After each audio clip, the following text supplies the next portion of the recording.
Hello everybody, my name is EDU and welcome back to Let's Play Captain Toad Treasure Tracker. Quick post-commentary note, I apologize for the audio for this level. For whatever reason, it was this level only, but for whatever reason, the game audio was like really behind for the, when comparing it to the game audio. I tried fixing it, but any method that I used to do didn't work for whatever reason, so I don't know what exactly was going on. But I just want you guys to know that I apologize for any sound glitches that go throughout this level.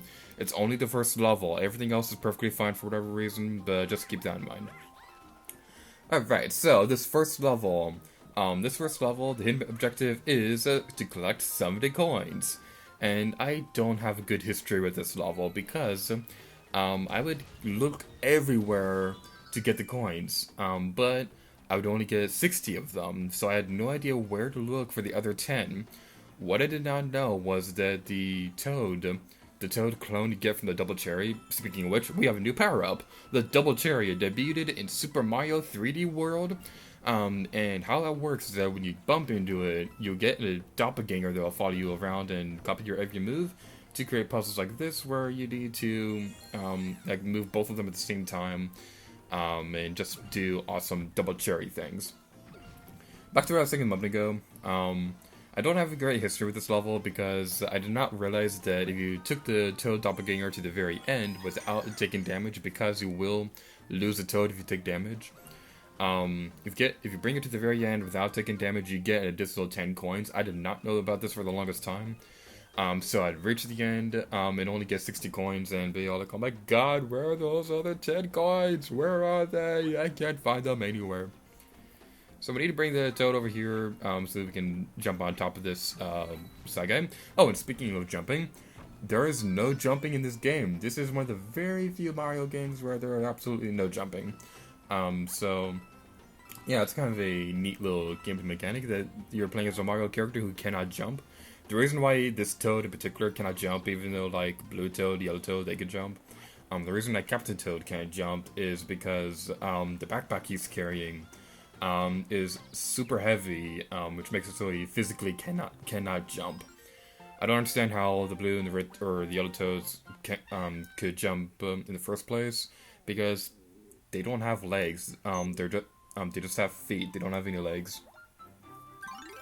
Next level is Sad Guy Heights. This level's secret objective is to sneak past the Sad Guys.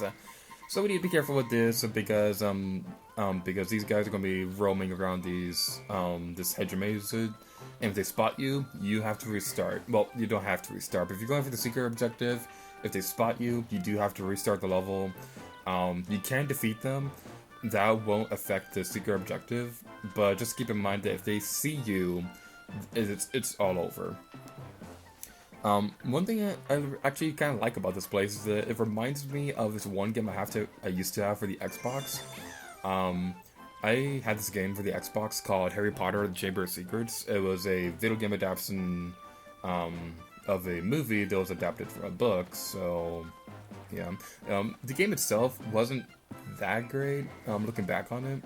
But one part that I always loved, excuse me, one part that I always loved was that when you're in the parts of the game where you're sneaking around Hogwarts, there were these parts where you'd have to sneak around these people, and if they caught you, then you'd go back to like your room or something like that. I don't remember, it's been a long time since I played that game, but I remember liking that part, and this reminds me of that part.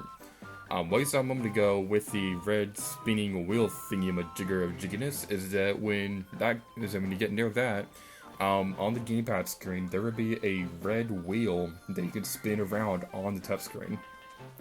This furthers my belief that this game has one of the best gamepad, one of the best uses of the gamepad that I've seen in a Wii U game. Because you can like move the touchscreen around. It feels like something in Tomb Raider Anniversary, where you'd physically move the Wii Remote and nunchuck, as if you were pulling down a switch or moving a lever or something like that. And I believe Tomb Raider Anniversary, alongside Skyward Sword, have the best motion controls in a Wii game. Same with this. I believe this game has one of the best gamepad integration and one of the best integrations for the gamepad.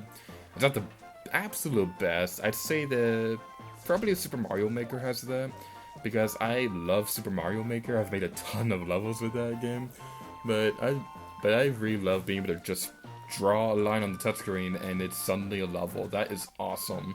It's actually, Mario Maker is actually quickly becoming one of my favorite Mario games of all time, because I can make anything I want, and I've recreated dungeons from Link's Awakening with this. One of them was uploaded online, but I've also made Bottle Grotto. Even though the tile limit makes it so that I can't make every single thing absolutely perfect, it's still pretty close. I'm pretty proud of my recreation of Bottle Grotto. I'm kind of in the process of trying to figure out a way that I can make every single dungeon in Link's Awakening, because I'm not sure if I'd post this on YouTube or anything like that, but one thing I'd love to do someday is to make like a Mario Maker series on my channel, where like I recreated the entirety of the Link's Awakening dungeons, and each video would be, each episode would be showing off the dungeon recreated. That's something I'd love to do someday. I'm not sure if I'm going to do it, however. The next Super Gem is beyond the brick wall over there. If you're hiding behind this hedge right here, the side guy cannot see you. This is brilliant programming, by the way, from a developmental standpoint. That is brilliant programming. The people who made this game, they obviously knew what they were doing when they were making this. So yeah, it's pretty cool how you can hide behind the hedge and the side guy won't see you.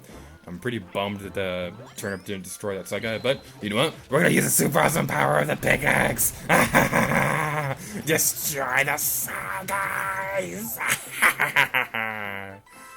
That might be a little crazy, but all the best people are.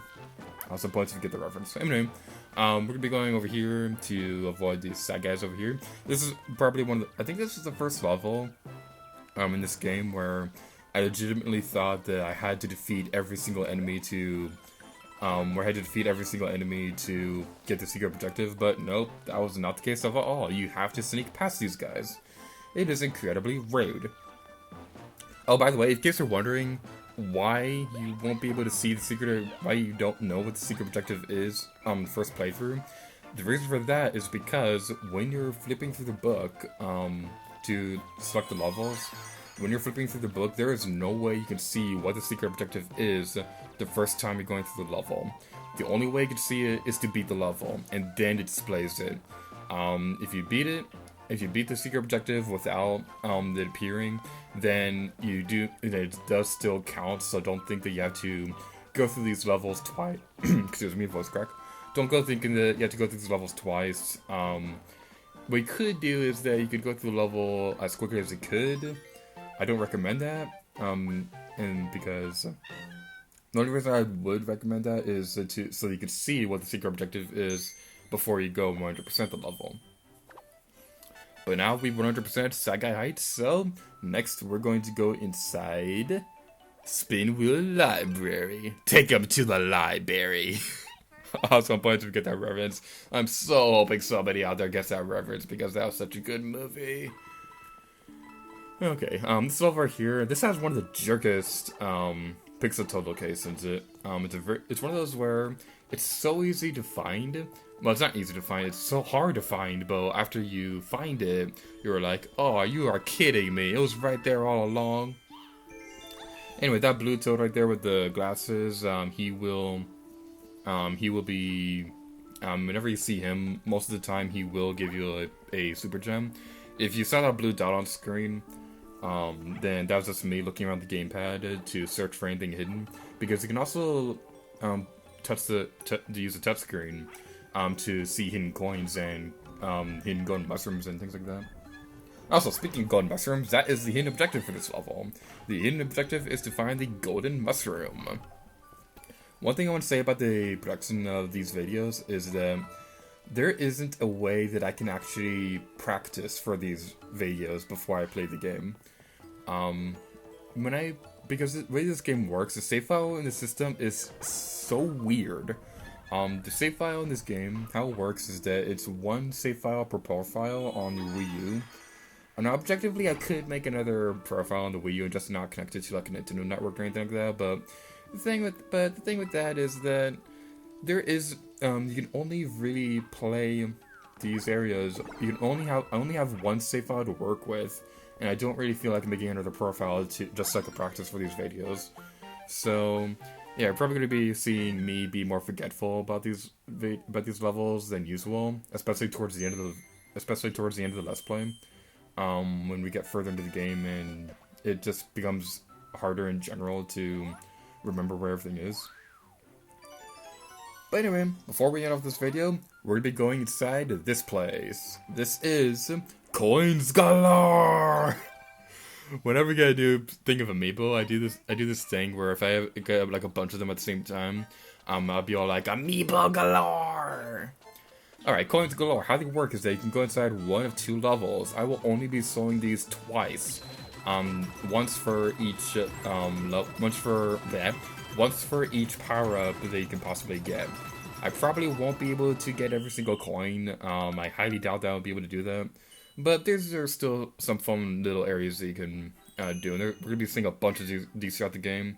But I'm only going to be showing them off twice. But anyway, we're going to end this video off here. So, thank you guys so much for watching this video of Captain Toad Treasure Tracker. Until next time, thank you to you. Oh yeah.